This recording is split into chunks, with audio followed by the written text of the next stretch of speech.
ಕಿಚ್ಚ ಸುದೀಪ್ ರವರ ಅಪ್ಕಮಿಂಗ್ ಸಿನಿಮಾದ ಲೀಸ್ಟ್ ತುಂಬ ದೊಡ್ಡದಾಗಿದೆ. ಸೊ ದಯವಿಟ್ಟು ವಿಡಿಯೋನ ಪೂರ್ತಿಯಾಗಿ ನೋಡಿ. ಹಾಗೆ ಈ ಒಂದು ವಿಡಿಯೋನ ನೀವು ಆರಾಮಾಗಿ ಕೂತ್ಕೊಂಡು ನೋಡಿ, ಯಾಕಂದರೆ ಎಲ್ಲ ಸಿನಿಮಾಗಳ ಬಗ್ಗೆ ಸಂಪೂರ್ಣ ಮಾಹಿತಿಯನ್ನು ನಾವು ನಿಮಗೆ ಕೊಡಲಿದ್ದೇವೆ. ಸೊ ಅದಕ್ಕೋಸ್ಕರ ದಯವಿಟ್ಟು ವಿಡಿಯೋನ ಪೂರ್ತಿಯಾಗಿ ನೋಡಿ. ತಡ ಮಾಡೋದು ಬೇಡ, ಬನ್ನಿ ವಿಡಿಯೋ ಶುರು ಮಾಡುವ. ಮೊದಲನೇದಾಗಿ ಕಿಚ್ಚ ಸುದೀಪ್ ರವರ ಪ್ರೆಸೆಂಟ್ ಸಿನಿಮಾ ಮಾರ್ಕ್. ನಿಮಗೆಲ್ಲ ಗೊತ್ತಿರೋ ಹಾಗೆ ಈ ಒಂದು ಕ್ರಿಸ್ಮಸ್ಸಿಗೆ ಸಿನಿಮಾ ರಿಲೀಸ್ ಆಗ್ತಾ ಇದೆ. ಆ್ಯಂಡ್ ಈ ಒಂದು ಸಿನಿಮಾದ ಡೈರೆಕ್ಟರ್ ವಿಜಯ್ ಕಾರ್ತಿಕೇಯ. ಈ ಸಿನಿಮಾದಲ್ಲಿ ರೋಬೋಟಿಕ್ ಕ್ಯಾಮ್ರಾನ ಯೂಸ್ ಮಾಡಲಾಗಿದೆ. ಆದ್ದರಿಂದ ಒಳ್ಳೆ ಶಾರ್ಟ್ಸ್ಗಳನ್ನು ನಾವು ಎಕ್ಸ್ಪೆಕ್ಟ್ ಮಾಡ್ಬೋದು. ಅದರ್ ದೆನ್ ಸ್ಟೋರಿ ಬಗ್ಗೆ ಹೇಳೋ ಅವಶ್ಯಕತೆ ಇಲ್ಲ. ಇನ್ನು ಅಂಜನೀಶ್ ಲೋಕನಾಥ್ ಅವರು BGM ಬಾರಿಸಿದ್ದಾರೆ. ಯಾವ ರೇಂಜಿಗೆ ಅಂತ ನೀವು ಆಲ್ರೆಡಿ ಸಾಂಗನ್ನು ಕೇಳಿರ್ತೀರ. ಇವನ್ ಡೋಂಟ್ ಮಿಸ್ ಮೂವಿಯಲ್ಲಿ ಸಪ್ರೇಟ್ BGMಗಳನ್ನು ಆ್ಯಡ್ ಮಾಡಿರ್ತಾರೆ. ಇವನ್ ಅದನ್ನು ನಾವು ಮ್ಯಾಕ್ಸಲ್ಲಿ ಆಲ್ರೆಡಿ ಎಕ್ಸ್ಪೀರಿಯನ್ಸ್ನ ಮಾಡಿದ್ದೀವಿ. ಇವಾಗಲೂ ಕೂಡ ಮ್ಯಾಕ್ಸ್ ಸಿನಿಮಾದ ಕೆಲವು BGMಗಳು ಇನ್ಸ್ಟಾಗ್ರಾಮ್ನಲ್ಲಿ ಟ್ರೆಂಡಿಂಗ್ನಲ್ಲೇ ಇದ್ದಾವೆ. ಇನ್ನು ಈ ಸಿನಿಮಾ ಕೂಡ ಪ್ಯಾನ್ ಇಂಡಿಯಾ ಸಿನಿಮಾ. 5 ಭಾಷೆಗಳಲ್ಲಿ ಕೂಡ ಈ ಒಂದು ಸಿನಿಮಾ ರಿಲೀಸ್ ಆಗ್ತಾ ಇದೆ. ಅದರ್ ದೆನ್ ಟ್ರೈಲರ್, ಸಾಂಗ್ಸ್ ಎಲ್ಲವೂ ಕೂಡ 5 ಭಾಷೆಗಳಲ್ಲೂ ರಿಲೀಸ್ ಆಗ್ತಾ ಇದೆ. ಆದರೆ ಪ್ರಮೋಷನ್ಸ್ ಅನ್ನೋದು ಬೇರೆ ಕಡೆ ಹೆಂಗೆ ನಡೆಯುತ್ತೆ ಅನ್ನೋದು ಗೊತ್ತಿಲ್ಲ. ಬಿಕಾಸ್ ಸತ್ಯಜ್ಯೋತಿ ಫಿಲ್ಮ್ಸ್ ಅನ್ನೋರು ಕೂಡ ಈ ಒಂದು ಪ್ರೊಡಕ್ಷನ್ ಹೌಸ್ ಸರಿಯಾಗಿ ಮ್ಯಾನೇಜ್ಮೆಂಟನ್ನು ಮಾಡ್ತಾ ಇಲ್ಲ. ಅದನ್ನು ಸಾಂಗ್ಸ್ಗಳಲ್ಲಿ, ಅದರ ಅನೌನ್ಸ್ಮೆಂಟ್ ಪೋಸ್ಟರ್ಸ್ಗಳಲ್ಲಿ ನಾವು ಆಲ್ರೆಡಿ ನೋಡಿದ್ದೇವೆ. Again Max director as visual Kichcha Sudeep ರವರು ಮತ್ತೆ ಪೊಲೀಸ್ ಪಾತ್ರದಲ್ಲಿ ಕಾಣಿಸ್ಕೊಳ್ತಾ ಇದ್ದಾರೆ. ಇವನ್ ಸಿನಿಮಾದ ಸಾಂಗನ್ನು ಕೂಡ ಕೇಳಿರ್ತೀರ, ಸಿನಿಮಾದ ಟೀಸರನ್ನು ಕೂಡ ನೋಡಿರ್ತೀರ. ಇನ್ನು ಹಲವು ಅಪ್ಡೇಟ್ಸ್ಗಳು ಬಂದಾಗ ನಾವು ಅದ್ರ ಬಗ್ಗೆ ಮಾತಾಡುವ. ಸದ್ಯಕ್ಕೆ ಇದರ ಜೊತೆಗೇನೆ ಶೂಟ್ ಆಗ್ತಾ ಇರತಕ್ಕಂಥ ಬಿಲ್ಲ ರಂಗ ಭಾಷಾ ಫಸ್ಟ್ ಬ್ಲಡ್. ಹೌದು, ಇದರ ನಿರ್ದೇಶಕರು Anup Bhandari. As visual again Vikrant Rona collaboration. ನಿಮಗೆಲ್ಲ ಗೊತ್ತಿರೋ ಹಾಗೆ ಕಿಚ್ಚ ಸುದೀಪ್ ರವರಿಗೆ ಅನೂಪ್ ಭಂಡಾರಿ ಅವರು ವಿಕ್ರಾಂತ್ ರೋಣ ಸಿನಿಮಾನ ಆಲ್ರೆಡಿ ಮಾಡಿದ್ದಾರೆ. ಅದು ಬ್ಲಾಕ್ ಬಸ್ಟರ್ ಕೂಡ ಆಗಿದೆ. ಆ್ಯಂಡ್ ನಾವು ಇಟ್ಕೊಂಡಿರ್ತಕ್ಕಂಥ ಎಕ್ಸ್ಪೆಕ್ಟೇಷನ್ಸನ್ನು ಆ ಒಂದು ಸಿನಿಮಾ ರೀಚ್ ಮಾಡಿಲ್ಲ. ಆ್ಯಸ್ ವಿಜುವಲ್ ನಾವು ಈ ಸಿನಿಮಾದಲ್ಲೂ ಕೂಡ ಅದನ್ನು ಎಕ್ಸ್ಪೆಕ್ಟ್ ಮಾಡೋದಕ್ಕೆ ಆಗೋದಿಲ್ಲ. ಯಾಕಂದರೆ ಇದು ಬೇರೆ ಜಾನರ್ ಇರ್ತಕ್ಕಂಥ ಸಿನಿಮಾ. ಬಿಲ್ಲ ರಂಗ ಭಾಷಾ ಲೋಗೋ ಲಾಂಚ್ ವಿಡಿಯೋನ ನೀವು ಆಲ್ರೆಡಿ ನೋಡಿರ್ತೀರ. ಸಿನಿಮಾ ಯಾವ ರೇಂಜಿಗೆ ಮೂಡಿ ಬರಲಿದೆ ಅನ್ನೋದರ ಬಗ್ಗೆ ಒಂದು ಸಣ್ಣ ಐಡಿಯಾ ಬಂದಿರುತ್ತೆ. ಅಗೇನ್ ಒಂದು ಪೋಸ್ಟರ್ ಕೂಡ ಬಿಟ್ಟಿದ್ರು. ಅದು ಅಷ್ಟೊಂದು ಸೌಂಡ್ ಮಾಡಿಲ್ಲ. Because again disappointed of this phase. Editing ಅವರು ಮಾಡಬೇಕಲ್ವ ಗುರು. ಅರ್ಜೆಂಟಲ್ಲಿ ಪೋಸ್ಟರ್ ಬಿಟ್ಟರೆ ಸಿನಿಮಾ ಮೇಲೆ ಎಕ್ಸ್ಪೆಕ್ಟೇಷನ್ಸ್ ಅನ್ನೋದು ಡೌನ್ ಆಗುತ್ತೆ. ಆ್ಯಂಡ್ ಸಿನಿಮಾ ಮೇಲೆ ಜಾಸ್ತಿ ಎಕ್ಸ್ಪೆಕ್ಟೇಷನ್ಸನ್ನು ಇಟ್ಕೊಂಡಿಲ್ಲ. ಒಂದು ಸಣ್ಣ ಹೋಪ್ ಅಂತೂ ಇದೆ. ಇದು ಕಿಚ್ಚ ಸುದೀಪ್ ರವರ ಕಿಚ್ಚ 48 ಪ್ರಾಜೆಕ್ಟ್. ಅಂದರೆ ಕಿಚ್ಚ ಸುದೀಪ್ ರವರ 48ನೇ ಸಿನಿಮಾ ಆಗಿರುತ್ತೆ. ಅದೇ ಬಿಲ್ಲ ರಂಗ ಭಾಷಾ ಫಸ್ಟ್ ಬ್ಲಡ್. ಆ್ಯಂಡ್ ನಿಮಗೆಲ್ಲ ಗೊತ್ತಿರೋ ಹಾಗೆ ಬಿಲ್ಲ ರಂಗ ಭಾಷಾ ಅನ್ನೋ ಒಂದು ದೊಡ್ಡ ಸಿನಿಮಾ 2209ನೇ ಇಸ್ವಿಯಲ್ಲಿ ನಡೆತಕ್ಕಂಥ ಒಂದು ಜಗತ್ತು ಹೇಗಿರಲಿದೆ ಅನ್ನೋದನ್ನು ಅನೂಪ್ ಭಂಡಾರಿ ಅವರು ತೋರಿಸಲಿದ್ದಾರೆ. ನಿಮಗೆಲ್ಲ ಗೊತ್ತಿರೋ ಹಾಗೆ ಇದನ್ನು ಕಲ್ಕಿ ಅಂತ ಹೇಳಿ ಆಲ್ರೆಡಿ ಪ್ರಭಾಸ್ ರವರ ಸಿನಿಮಾದಲ್ಲಿ ನಾವು ನೋಡಿದ್ದೇವೆ. ಆ್ಯಂಡ್ ಅದೇ ಸ್ಟೋರಿ ಇದಾಗಿರೋದಿಲ್ಲ. ಇದು ಅನೂಪ್ ಭಂಡಾರಿ ಅವರ ಊಹೆಗೆ ತಕ್ಕಂತೆ ಸಿನಿಮಾ ಬರಲಿದ್ದು ಅವರ ಒಂದು ಕ್ರಿಯೇಟಿವಿಟಿಯನ್ನು ಇಲ್ಲಿ ತೋರಿಸಲಿದ್ದಾರೆ. ಇದರಲ್ಲಿ ಕಿಚ್ಚ ಸುದೀಪ್ ರವರು 3 ಪಾತ್ರಗಳನ್ನು ನಿರ್ವಹಿಸಲಿದ್ದಾರೆ. ಬ್ರಹ್ಮ, ವಿಷ್ಣು, ಮಹೇಶ್ವರ ಅನ್ನೋ 3 ಕ್ಯಾರೆಕ್ಟರ್ಸ್ಗಳನ್ನು ಇಲ್ಲಿ ನಿರ್ವಹಿಸಲಿದ್ದಾರೆ ಅನ್ನೋದನ್ನು ಹೇಳಲಾಗ್ತಾ ಇದೆ.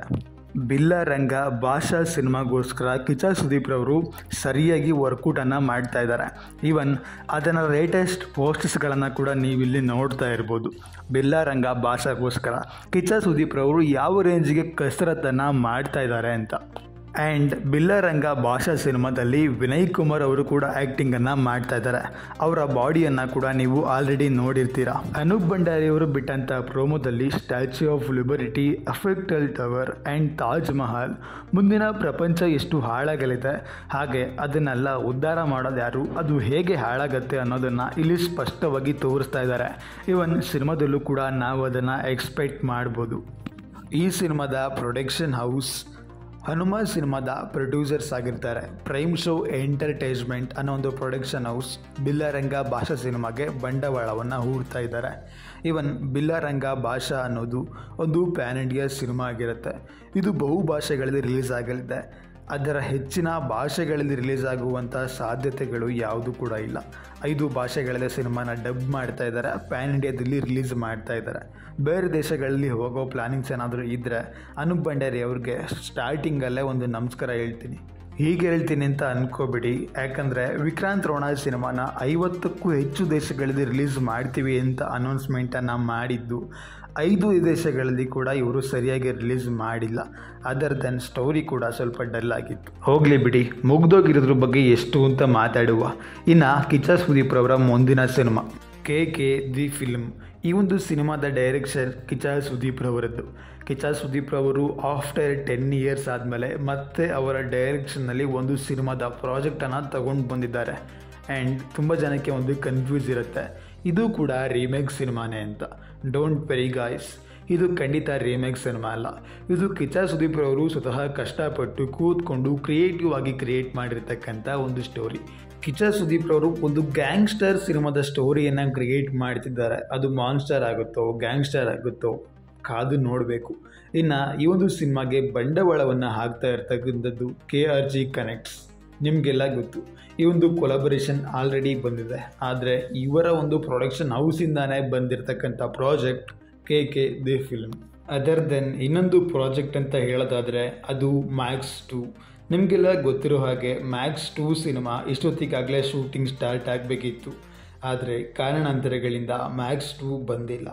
ಆದರೆ ನಾವು ಖಂಡಿತ ಮುಂದೆ ಮ್ಯಾಕ್ಸ್ 2ನ ಎಕ್ಸ್ಪೆಕ್ಟ್ ಮಾಡುವುದು.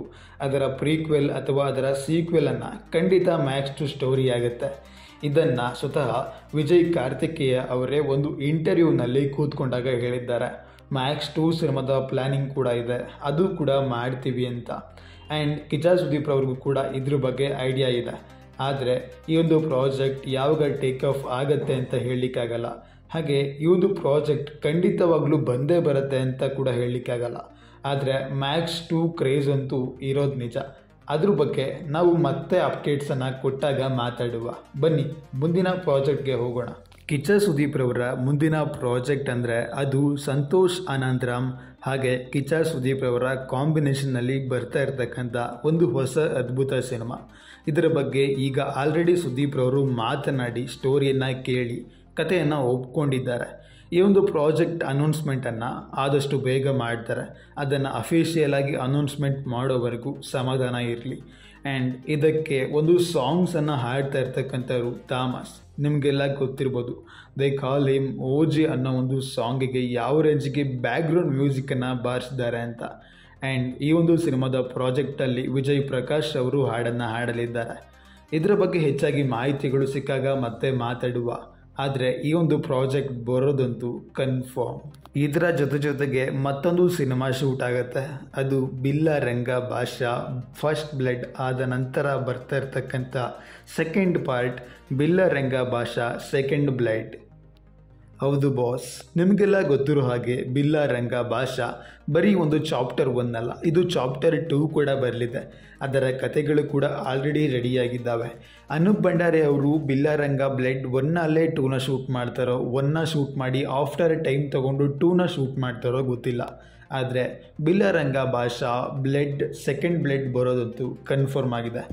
ಇದರ ಬಗ್ಗೆ ಮತ್ತೆ ಅಪ್ಡೇಟ್ಸ್ಗಳು ಬಂದಾಗ ಮಾತಾಡುವ. ಆದರೆ ಬಿಲ್ಲ ರಂಗ ಭಾಷಾ ಪ್ರಾಜೆಕ್ಟ್ 2 ಬರೋದಂತೂ ಕನ್ಫರ್ಮ್. ಈ ಗ್ಯಾಪಲ್ಲಿ ಇನ್ನೊಂದು ಪಾತ್ರದಲ್ಲಿ ಕಾಂಬೋ ಗೆಸ್ಟ್ ರೋಲ್ ಆಗಿ ಬರ್ತಾ ಇರತಕ್ಕಂಥ KD ಸಿನಿಮಾದಲ್ಲಿ ಸುದೀಪ್ ರವರು ಒಂದು ರೋಲ್ ಇದೆ. ಅದು ಯಾವ ಥರ ರೋಲ್ ಅಂತ ಇನ್ನೂ ಕೂಡ ಕನ್ಫರ್ಮ್ ಆಗಿಲ್ಲ. ಆದರೆ KD ದಿ ಡೆವಿಲ್ ಅನ್ನೋ ಒಂದು ಧ್ರುವ ಸರ್ಜರ್ ಅವರ ಕಾಂಬಿನೇಷನ್ನಲ್ಲಿ ಅವರ ಜೊತೆಯಲ್ಲಿ ಬರ್ತಾ ಇರತಕ್ಕಂಥ ಮತ್ತೊಂದು ರೋಲ್ ಕಿಚ್ಚ ಸುದೀಪ್ ರವರ ಪಾತ್ರಕ್ಕೆ ಸರಿಸಾಟಿಯಾಗಿದೆ. ಇದು ಸಿನಿಮಾ ಶೂಟಿಂಗ್ ಆಲ್ರೆಡಿ ಆಗಿದ್ದು, ಸಿನಿಮಾ ತೆರೆ ಕಂಡಾಗ ಅದನ್ನು ನೀವು ಸೆಲೆಬ್ರೇಟ್ ಮಾಡ್ತೀರಾ. ಅದರ ಜೊತೆ ಅಪ್ಡೇಟ್ ಜೊತೆ ಮತ್ತೆ ಸಿಗುವ. ಆ್ಯಂಡ್ ಇದರಲ್ಲಿ ಸುದೀಪ್ ಸರ್ ಇರೋದಂತೂ ಕನ್ಫರ್ಮ್. ಇನ್ನು ಕಿಚ್ಚ ಸುದೀಪ್ ರವರ ಮತ್ತೊಂದು ಕೊಲಾಬರೇಷನ್ ವಿತ್ ಅನೂಪ್ ಭಂಡಾರಿ ಅವರ ಡೈರೆಕ್ಷನ್ನಲ್ಲಿ ಬರ್ತಾ ಇರೋ ಅಶ್ವತ್ಥಾಮ. ಇದು ಕಿಚ್ಚ ಸುದೀಪ್ ರವರ ಫ್ಯಾನ್ಸ್ಗೂ ಡ್ರೀಮ್ ಪ್ರಾಜೆಕ್ಟ್. ಯಾಕಂದರೆ ಕಿಚ್ಚ ಸುದೀಪ್ ರವರು ಹಿಸ್ಟೋರಿಕಲ್ ಸಿನಿಮಾಗಳಲ್ಲಿ ಆ್ಯಕ್ಟಿಂಗನ್ನು ಮಾಡಿದ್ದಾರೆ. ಬಾಹುಬಲಿ ಆಗಿರ್ಬೋದು, ಪುಲಿ ಆಗಿರ್ಬೋದು, ಇನ್ನು ಹಲವು ಸಿನಿಮಾಗಳಲ್ಲಿ. ಆದರೆ ಕಿಚ್ಚ ಸುದೀಪ್ ರವರು ಹೀರೋ ರೋಲ್ ಆಗಿ ಇದುವರೆಗೂ ಕೂಡ ಒಂದು ಹಿಸ್ಟೋರಿಕಲ್ ಸಿನಿಮಾನ ಮಾಡಿಲ್ಲ. ಅದು ಅಶ್ವತ್ಥಾಮ ಸಿನಿಮಾ ಆಗಿರುತ್ತೆ ಎಂಬುದು ಅಭಿಮಾನಿಗಳಲ್ಲಿ ಒಂದು ಆಸೆ. ಆ ಒಂದು ಆಸೆ ಈ ಒಂದು ಪ್ರಾಜೆಕ್ಟ್ ಮೂಲಕ ನೆರವೇರುತ್ತೆ. ಇದು ಅನೂಪ್ ಭಂಡಾರಿ ಅವರ ಡ್ರೀಮ್ ಪ್ರಾಜೆಕ್ಟ್ ಕೂಡ ಹೌದು. ಈ ಒಂದು ಪ್ರಾಜೆಕ್ಟ್ ಯಾವ ರೇಂಜಿಗೆ ಬರುತ್ತೆ, ಯಾವ ರೀತಿ ಬರುತ್ತೆ ಅನ್ನೋದ್ರ ಬಗ್ಗೆ ಇನ್ನೂ ಸ್ಪಷ್ಟವಾದ ಮಾಹಿತಿಗಳು ಸಿಕ್ಕಿಲ್ಲ. ಆದರೆ ಅಶ್ವತ್ಥಾಮನ ಹಳೆಯ ಸ್ಟೋರಿಯನ್ನು ಇಟ್ಕೊಂಡು, ಆ ಒಂದು ದ್ರೋಣನ ಮಗನ ಹಳೆಯ ಸ್ಟೋರಿಯನ್ನೇ ಇಟ್ಕೊಂಡು ಈ ಒಂದು ಪ್ರಾಜೆಕ್ಟನ್ನು ಮಾಡ್ತಾ ಇದ್ದಾರೆ. ಇದನ್ನು ಸುದೀಪ್ ಸರ್ ಯಾವ ರೇಂಜಿಗೆ ಟೇಕ್ ಆಫ್ ಮಾಡ್ತಾರೆ ಅಂತ ನಾವು ಬಿಲ್ಲ ರಂಗ ಭಾಷಾ ಪ್ರಾಜೆಕ್ಟ್ಸ್ ಆದ ನಂತರ ಕಾದು ನೋಡ್ಬೋದು. ಇದರ ಬಗ್ಗೆ ಮತ್ತೆ ಅಪ್ಡೇಟ್ಸ್ ಬಂದಾಗ ಮಾತಾಡುವ. ಆದರೆ ಈ ಒಂದು ಪ್ರಾಜೆಕ್ಟಿಗೆ ಸುದೀಪ್ ಸರ್ ಕೂಡ ಕನ್ಫರ್ಮೇಷನನ್ನು ಕೊಟ್ಟಿದ್ದಾರೆ. ಕಿಚ್ಚ ಸುದೀಪ್ ರವರ ಅಭಿಮಾನಿಗಳಿಗೆ ಮತ್ತೊಂದು ಡ್ರೀಮ್ ಪ್ರಾಜೆಕ್ಟ್ ಅಂದರೆ ಅದು ಬಚ್ಚನ್ 2. ಹೌದು ಬಾಸ್, ನಿಮಗೆಲ್ಲ ಗೊತ್ತಿರೋ ಹಾಗೆ ಬಚ್ಚನ್ ಸಿನಿಮಾ ಬ್ಲಾಕ್ ಬಸ್ಟರ್ ಆಗಿತ್ತು. ಹಾಗೆ ಆ ಒಂದು ಸಿನಿಮಾ ಪ್ಯಾನ್ ಇಂಡಿಯಾ ಮಾಡಿದರೆ ತುಂಬಾ ಒಳ್ಳೆಯದಾಗತ್ತೆ ಅಂತ ಅಂದ್ಕೊಂಡು ಬಚ್ಚನ್ 2 ಪ್ರಾಜೆಕ್ಟನ್ನು ಕೂಡ ಡೈರೆಕ್ಟರ್ ಶಶಾಂಕ್ ಅವರು ಅನೌನ್ಸ್ಮೆಂಟನ್ನು ಮಾಡಿದರು. ಅದರ ಲೋಗೋವನ್ನು ಕೂಡ ಅಫಿಷಿಯಲ್ ಆಗಿಯೇ ರಿಲೀಸ್ಮೆಂಟ್ ಮಾಡಿದರು. ಫ್ಯಾನ್ಸ್ಗೆ ತುಂಬ ಎಕ್ಸೈಟ್ಮೆಂಟ್ ಕಂಟ್ರೋಲ್ ಮಾಡೋಕ್ಕೆ ಆಗ್ತಾಯಿಲ್ಲ. ಅದಕ್ಕೆ ಅವರೇ ಫ್ಯಾನ್ಸ್ ಮೇಡ್ ಪೋಸ್ಟರ್ಸನ್ನು ಕೂಡ ಬಿಟ್ಟಿದ್ದರು. ಆದರೆ ಈ ಒಂದು ಪ್ರಾಜೆಕ್ಟ್ ಅನ್ನೋದು ಸದ್ಯಕ್ಕೆ ಸ್ಟಾಪ್ ಆಗಿದೆ. ಆದರೆ ಈ ಒಂದು ಪ್ರಾಜೆಕ್ಟ್ ಒಂದಲ್ಲ ಒಂದು ದಿನ ಟೇಕ್ ಆಫ್ ಆಗೇ ಆಗುತ್ತೆ ಅಂತ ಶಶಾಂಕ್ ಅವರು ಸ್ವತಃ ಅವರೇ ಹೇಳಿದ್ದಾರೆ. ಆದರೆ ಯಾವಾಗ ಟೇಕ್ ಆಫ್ ಆಗುತ್ತೆ ಅನ್ನೋದನ್ನು ನಾವು ಕಾದು ನೋಡಬೇಕು. ಆದರೆ ಕಿಚ್ಚ ಸುದೀಪ್ ಸರು ಈ ಒಂದು ಪ್ರಾಜೆಕ್ಟನ್ನು ಮಾಡೋದಂತೂ ಖಚಿತ ಅಂತಲೇ ಹೇಳ್ಬೋದು. ಯಾಕಂದರೆ ಕಿಚ್ಚ ಸುದೀಪ್ ಅವರು ವಿಂಟೇಜ್ ಸುದೀಪ್ ಥರ ಮತ್ತು ಮ್ಯಾಕ್ಸ್ ಮಾರ್ಕ್ ಅಂತ ಸಿನಿಮಾಗಳನ್ನು ಮಾಡ್ತಾ ಇದ್ದಾರೆ ಅಂದರೆ ಬಚ್ಚನ್ ಸಿನಿಮಾ ಕೂಡ ಪಕ್ಕಾ ಮಾಡ್ತಾರೆ. Waiting for the Bachchan 2 and we are going to the next project. Director ಚೇನ್ ರವರ ಜೊತೆಯಲ್ಲಿ ಅವರ ಡೈರೆಕ್ಷನಲ್ಲಿ ಬರಬೇಕಿರ್ತಕ್ಕಂಥ ಒಂದು ಪ್ರಾಜೆಕ್ಟ್ ಡ್ರಾಪ್ ಔಟ್ ಆಗಿತ್ತು. ನಿಮಗೆಲ್ಲ ಗೊತ್ತಿರೋ ಹಾಗೆ ಆ ಒಂದು ಪ್ರಾಜೆಕ್ಟ್ ಕಿಚ್ಚ 47 ಕೂಡ ಆಗಿತ್ತು. ಕಿಚ್ಚ ಸುದೀಪ್ ರವರ ಫ್ಯಾನ್ ಬಾಯ್. ಹಾಗೆ ಕಿಚ್ಚ ಸುದೀಪ್ ಸರ್ಗೆ ಒಂದು ಡೈರೆಕ್ಷನನ್ನು ಮಾಡಲೇಬೇಕು ಅಂತ ಹೇಳಿ ಸುದೀಪ್ ಸರ್ನ ಹುಡುಕೊಂಡು ಬಂದು ಸ್ಟೋರಿನ ಹೇಳಿದಾಗ ಆ ಒಂದು ಸ್ಟೋರಿನ ಸ್ವಲ್ಪ ಹಿಡಿಸ್ತಿಲ್ಲ ಅಂತ ಡಿಫ್ರೆಂಟಾಗಿ ಒಂದು ಸ್ಟೋರಿನ ಮಾಡ್ಕೊಂಡು ಬನ್ನಿ ಅಂತ ಸುದೀಪ್ ಸರ್ ಅವರು ಹೇಳಿದ್ದಾರೆ. ಇಷ್ಟೊತ್ತಿಗಾಗಲೇ ಈ ಒಂದು ಪ್ರಾಜೆಕ್ಟ್ ಟೇಕ್ ಆಫ್ ಆಗಿದ್ದರೆ ಕಿಚ್ಚ 47 ಈ ಒಂದು ಪ್ರಾಜೆಕ್ಟ್ ಆಗಿರ್ತಿತ್ತು. ಮತ್ತೊಂದು ಗ್ಯಾಂಗ್ಸ್ಟರ್ ಸಿನಿಮಾ. ಈ ಒಂದು ಸಿನಿಮಾದಲ್ಲಿ ಶ್ರೀನಿಧಿ ಶೆಟ್ಟಿ ಅವರು ಹೀರೋಯಿನ್ ಆಗಿದ್ದರು ಅಂತ ಅಫಿಷಿಯಲಿ ಅನೌನ್ಸ್ಮೆಂಟ್ ಆಗಿತ್ತು. ಬೆಟರ್ ಲಕ್, ನೆಕ್ಸ್ಟ್ ಟೈಮ್ ಖಂಡಿತ ಈ ಒಂದು ಪ್ರಾಜೆಕ್ಟ್ ಓಕೆ ಆದರೆ, ಆ ಒಂದು ಸ್ಟೋರಿ ಸುದೀಪ್ ಸರ್ಗೆ ಇಷ್ಟ ಆದರೆ ಬೇರೆ ಲೆವೆಲ್ ಸಿನಿಮಾ ಬಂದೇ ಬರುತ್ತೆ. ಆವಾಗ ಮತ್ತೆ ಈ ಕ್ವೀನ್ ಕಿಚ್ಚ ಸುದೀಪ್ ಅವರ ಕಿಂಗ್ಡಮ್ಗೆ ಎಂಟ್ರಿ ಆಗ್ತಾರೆ. ಕಿಚ್ಚ ಸುದೀಪ್ ಸರ್ ಅವರ ಕಥೆಯಲ್ಲಿ ಮತ್ತೊಂದು ಬಿಗ್ ಪ್ರಾಜೆಕ್ಟ್ ಅಂದರೆ ಅದು ಕಬ್ಜಾ 2. ಹೌದು, ಕಬ್ಜಾ ಸಿನಿಮಾದಲ್ಲಿ ಕಿಚ್ಚ ಸುದೀಪ್ ಸರ್ಗೆ ಸಣ್ಣ ರೋಲನ್ನು ಕೊಟ್ಟಿದ್ದರು. ಹಾಗೆ ಕಡಿಮೆ ಟೈಮ್ ಫ್ರೇಮ್ ಇತ್ತು. ಆದರೆ ಕಬ್ಜಾ 2 ಅಲ್ಲಿ ಕಿಚ್ಚ ಸುದೀಪ್ ಸರ್ಗೆ ಜಾಸ್ತಿ ಟೈಮ್ ಫ್ರೇಮ್ ಇದೆ. ಈವನ್ ಪವನ್ ಕಲ್ಯಾಣ್ ರವರು ಕೂಡ ಈ ಒಂದು ಸಿನಿಮಾದ ಪ್ರಾಜೆಕ್ಟಲ್ಲಿ ಭಾಗಿಯಾಗಿದ್ದಾರೆ. ಈ ಒಂದು ಪ್ರಾಜೆಕ್ಟ್ ಯಾವಾಗ ಟೇಕ್ ಆಫ್ ಆಗುತ್ತೋ ಭಗವಂತನಿಗೆ ಗೊತ್ತು. ಯಾಕೆ ಅಂತ ಕೇಳಬೇಡಿ ಬಾಸ್. ಆದರೆ ಸುದೀಪ್ ಸರ್ ಈ ಸಿನಿಮಾಗೂ ಕೂಡ ಒಪ್ಕೊಂಡಿದ್ದಾರೆ. ಯಾಕೆ ಅಂತ ಅವ್ರನ್ನೇ ಕೇಳಿ. ಆ್ಯಂಡ್ ಕಿಚ್ಚ ಸುದೀಪ್ ರವರ ಅಭಿಮಾನಿಗಳಿಗೆ ತುಂಬಾ ಇಷ್ಟ ಆಗಿರ್ತಕ್ಕಂಥ ಒಂದು ಪ್ರಾಜೆಕ್ಟ್. ಆದರೆ ಈ ಒಂದು ಪ್ರಾಜೆಕ್ಟ್ ಡ್ರಾಪ್ ಔಟ್ ಆಗಿದೆ. ನಿಮಗೆಲ್ಲ ಗೊತ್ತಿಲ್ವೋ ಗೊತ್ತಿಲ್ಲ. ಆದರೆ ಕನ್ವರ್ಲಾಲ್ ಅನ್ನೊಂದು ಸಿನಿಮಾ ಕಿಚ್ಚ ಸುದೀಪ್ ಸರ್ ಅವರು ಅನೌನ್ಸ್ಮೆಂಟನ್ನು ಮಾಡಿದರು. ಈ ಒಂದು ಪ್ರಾಜೆಕ್ಟ್ ಕೂಡ ರೀಮೇಕ್ ಆಗಿರ್ಬೋದು ಅಥವಾ ಒರಿಜಿನಲ್ ಸ್ಟೋರಿ ಕೂಡ ಆಗಿರ್ಬೋದು. ಆದರೆ ಕನ್ವರ್ಲಾಲ್ ಅನ್ನೊಂದು ಕ್ಯಾರೆಕ್ಟರ್ನ ಒಂದು ಹೊಸ ಪೋಸ್ಟರ್ನ ಜೊತೆಗೆ ಈ ಒಂದು ಪ್ರಾಜೆಕ್ಟ್ ಬಂದಾಗ ತುಂಬಾ ಕುತೂಹಲ ಇತ್ತು. ಆದರೆ ಇವಾಗ ಈ ಒಂದು ಪ್ರಾಜೆಕ್ಟ್ ಅನ್ನೋದು ಡ್ರಾಪ್ ಔಟ್ ಆಗಿದೆ. Sorry boss. ನೆಕ್ಸ್ಟ್ ಪ್ರಾಜೆಕ್ಟನ್ನು ನೋಡೋದಾದರೆ ಡೈರೆಕ್ಟರ್ ನಂದಕಿಶೋರ್ ಅವರ ಡೈರೆಕ್ಷನಲ್ಲಿ ಬರ್ತಾ ಇರ್ತಕ್ಕಂಥ ಸುದೀಪ್ ಸರ್ಗೆ ಒಂದು ಸಿನಿಮಾ. ಈ ಒಂದು ಪ್ರಾಜೆಕ್ಟನ್ನು ಸುದೀಪ್ ಸರ್ ಅವರು ಕತೆ ಕೇಳಿ ಒಪ್ಕೊಂಡಿದ್ದಾರೋ ಅಥವಾ ಕೇಳ್ದೇನೆ ಒಪ್ಕೊಂಡಿದ್ದಾರೋ ಗೊತ್ತಿಲ್ಲ. ಆದರೆ ನಂದಕಿಶೋರ್ ಅವರಿಗೆ ಸುದೀಪ್ ಸರ್ ನಾನಿನ ಜೊತೆ ಸಿನಿಮಾ ಮಾಡ್ತೀನಿ ಅಂತ ಮಾತು ಕೊಟ್ಟಿದ್ದಂತೂ ನಿಜ. ಅದರಂತೆ ಇವರು ಸ್ವತಃ ಅವರ ಇಂಟರ್ವ್ಯೂನಲ್ಲಿ ಹೇಳಿದರು ಸುದೀಪ್ ಸರ್ ಜೊತೆ ನಂದು ನೆಕ್ಸ್ಟ್ ಸಿನಿಮಾ ಬರುತ್ತೆ ಅಂತ. ಇದಕ್ಕೆ ಅಭಿಮಾನಿಗಳು ಸಾಕಷ್ಟು ವಿರೋಧ ಮಾಡಿದರು. ಸುದೀಪ್ ಸರ್ ಅಭಿಮಾನಿಗಳ ಮಾತು ಕೇಳಿ ಒಂದು ಪ್ರಾಜೆಕ್ಟನ್ನು ದೂರ ಇಟ್ಟರು ಅಥವಾ ಮುಂದೊಂದು ದಿನ ಮಾಡೋಣ ಅಂತ ಪ್ರಾಜೆಕ್ಟನ್ನು ಪೋಸ್ಟ್ಪೋನ್ ಮಾಡಿದ್ರೋ ಗೊತ್ತಿಲ್ಲ. ಆದರೆ ಈ ಒಂದು ಪ್ರಾಜೆಕ್ಟ್ ಬರೋದಂತೂ ಕನ್ಫರ್ಮ್ ಆಗಿದೆ. ನಂದಕಿಶೋರ್ ಅವರ ಡೈರೆಕ್ಷನಲ್ಲಿ ಪ್ರಾಜೆಕ್ಟ್ ಬರುತ್ತೆ. ವೆಯ್ಟ್ ಮಾಡಿ ನೋಡಿ. ಇನ್ನು ಕಿಚ್ಚ ಸುದೀಪ್ ಸರ್ ಮಾತ್ರ ಅಲ್ಲದೆ ಇಡೀ ಕನ್ನಡ ಚಿತ್ರರಂಗ ಕಾಯ್ತಾ ಇರ್ತಕ್ಕಂಥ ಒಂದು most expected combination directional cinema, ಅದೇ ಮಾಲ್ಗುಡಿ ಡೇಸ್. ಈ ಒಂದು ಪ್ರಾಜೆಕ್ಟನ್ನು ರಕ್ಷಿತ್ ಶೆಟ್ಟಿ ಅವರು ಟೇಕ್ ಆಫ್ ಮಾಡ್ತಾರೆ. ಅವರ ಡೈರೆಕ್ಷನಲ್ಲಿ ಸುದೀಪ್ ಸರ್ಗೆ ಸಿನಿಮಾ ಮಾಡ್ತಾರೆ. ಈ ಒಂದು ಪ್ರಾಜೆಕ್ಟ್ ಬಹು ದೊಡ್ಡ ಹಂತಕ್ಕೆ ಹೋಗುತ್ತೆ ಅಂತ ಬಹು ವರ್ಷಗಳಿಂದ ಅಭಿಮಾನಿಗಳು ಕಾಯ್ತಾ ಇದ್ದಾರೆ. ಆದರೆ ಈ ಒಂದು ಪ್ರಾಜೆಕ್ಟನ್ನು ರಕ್ಷಿತ್ ಶೆಟ್ಟಿಯವರು ಕೂಡ ಇನ್ನೂ ಬಿಟ್ಕೊಟ್ಟಿಲ್ಲ. ನಾನು ಖಂಡಿತ ಇದನ್ನು ಟೇಕ್ ಆಫ್ ಮಾಡ್ತೀನಿ, ಆದರೆ ನನ್ನ ಸಿನಿಮಾಗಳು ಇದ್ದಾವೆ, ಸುದೀಪ್ ಸರ್ ಕಮಿಟ್ಮೆಂಟ್ಸ್ ಕೂಡ ಇದ್ದಾವೆ, ಇವುಗಳ ನಡುವೆ ಈ ಸಿನಿಮಾ ಬೇಡ ಅಂತ ಕಾದು ಕೂತ್ಕೊಂಡಿದ್ದಾರೆ. ಆದರೆ ಖಂಡಿತ ಈ ಒಂದು ಪ್ರಾಜೆಕ್ಟ್ ಬಂದೇ ಬರುತ್ತೆ. ಇಬ್ಬರ ಕೊಲಾಬರೇಷನ್ನಲ್ಲಿ ತೂಕ್ಸ್ ಆಫ್ ಮಾಲ್ಗುಡಿ ಬರುತ್ತೆ, ವೆಯ್ಟ್ ಮಾಡಿ. ಇದು ಕೂಡ ಕನ್ಫರ್ಮ್ ಪ್ರಾಜೆಕ್ಟ್. ಇನ್ನು ಮೋಸ್ಟ್ ಎಕ್ಸ್ಪೆಕ್ಟೆಡ್ ಅನದರ್ ಕಾಂಬಿನೇಷನ್ ಅಂದರೆ ಅದು ಮನಾಡು ವೆಂಕಟ್ ಪ್ರಭು ಹಾಗೂ ಕಿಚ್ಚ ಸುದೀಪ್ ಸರ್ ಅವರ ಕಾಂಬಿನೇಷನ್ನ ಸಿನಿಮಾ. ಹೌದು, ನಿಮಗೆಲ್ಲ ಗೊತ್ತಿರೋ ಹಾಗೆ ಮನಾಡು ವೆಂಕಟ್ ಪ್ರಭು ಅವರು ಒಂದು ತಮಿಳಿನ ಫೇಮಸ್ ಡೈರೆಕ್ಟರ್.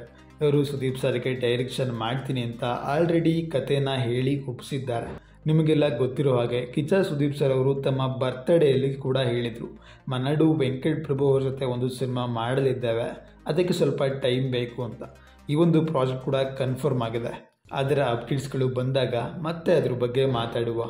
ಹೋಶ್ ಗುರು, ನಿಜವಾಗ್ಲೂ ಸಾಕಾಯಿತು.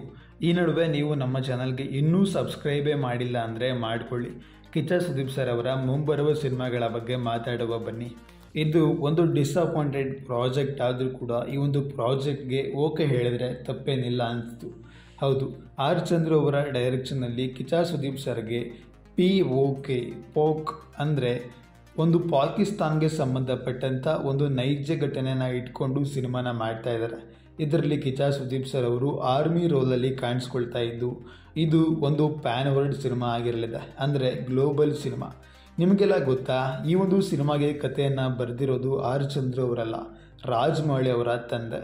ಹೌದು, ಬಾಹುಬಲಿ, ಈಗ ಇಂತಹ ದೊಡ್ಡ ಸಿನಿಮಾಗಳನ್ನು ಕಥೆಗಳನ್ನು ನಿರ್ಮಾಣ ಮಾಡಿರ್ತಕ್ಕಂಥ ರಾಜಮೌಳಿ ಅವರ ತಂದೆ ಈ ಒಂದು ಕಥೆಯನ್ನು ಬರೆದಿದ್ದಾರೆ.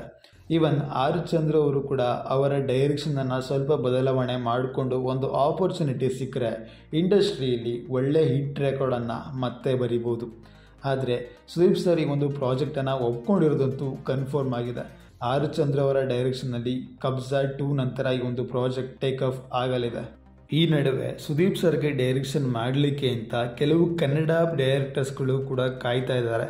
ಅವರಲ್ಲಿ ತರುಣ್ ಸುಧೀರ್ ಅವರು, ಹಾಗೆ AP ಅರ್ಜುನ್ ರವರು, ಹಾಗೆ ಸಂತೋಷ್ ಆನಂದ್ ರಾಮ್ ಅವರು ಕೂಡ ಕಾಣಿಸ್ತಾ ಇದ್ದಾರೆ. ಇವರಲ್ಲಿ ಯಾರಿಗೆ ಚಾನ್ಸ್ ಸಿಗತ್ತೆ ಅನ್ನೋದನ್ನು ನಾವು ಕಾದು ನೋಡಬೇಕು. ಆದರೆ ಸಂತೋಷ್ ಆನಂದ್ ರಾಮ್ ಅವರಿಗೆ ಆಲ್ರೆಡಿ ಚಾನ್ಸ್ ಸಿಕ್ಕಿದೆ. ಇವಾಗ ವೆಯ್ಟ್ ಮಾಡ್ತಾ ಇರೋದು ತರುಣ್ ಸುಧೀರ್ ಅವರು ಹಾಗೆ AP ಅರ್ಜುನ್ ರವರು. ನಿಮ್ಮ ಪ್ರಕಾರ ಯಾವ ಒಂದು ಪ್ರಾಜೆಕ್ಟ್ಗೆ ತುಂಬಾ ವೆಯ್ಟ್ ಮಾಡ್ತಾ ಇದ್ದೀರಾ?